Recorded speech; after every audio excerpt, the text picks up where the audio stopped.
Tega leaped to the side as Okomo's massive claws raked the air where he had stood just moments before. The ground shook beneath the beast's weight, and its fiery eyes locked onto Tega, now crouched with his bow at the ready. Sweat beaded on his brow, but his hands were steady. This was at the moment he had prepared for. He released an arrow, the whistle of it slicing through the air. It struck Okomo's thick hide but barely pierced its fur. The beast roared, more in anger than pain, and charged again. Tega rolled under a low-hanging branch, his mind racing. The talisman, he thought, clutching the charm around his neck. The elder had said it would guide him. Taking a deep breath, he steadied himself. He remembered the elder's words, "The forest will aid you if you listen to it." Closing his eyes for a brief second, Tega focused on the sounds around him, the rustle of leaves, the distant chirp of birds, and the faint gurgling of a stream nearby. An idea sparked. As Okomo closed in,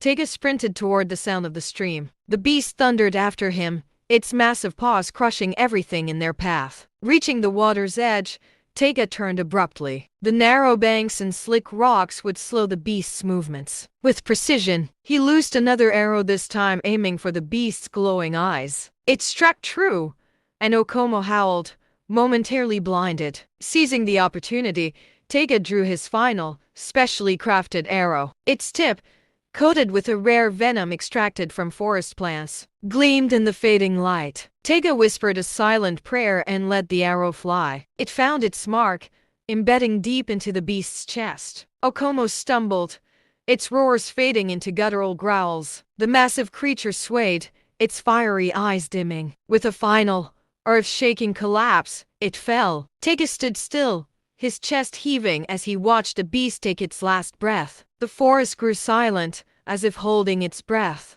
before a chorus of birds erupted into song. The danger had passed. When Tega returned to the village, the talisman clutched tightly in his hand. The villagers erupted in cheers. Their hero had triumphed. But Tega knew the forest had played its part too. As he stood among his people, he silently vowed to protect the balance of the land that had guided him to victory. We're sure you enjoyed this video. Please subscribe.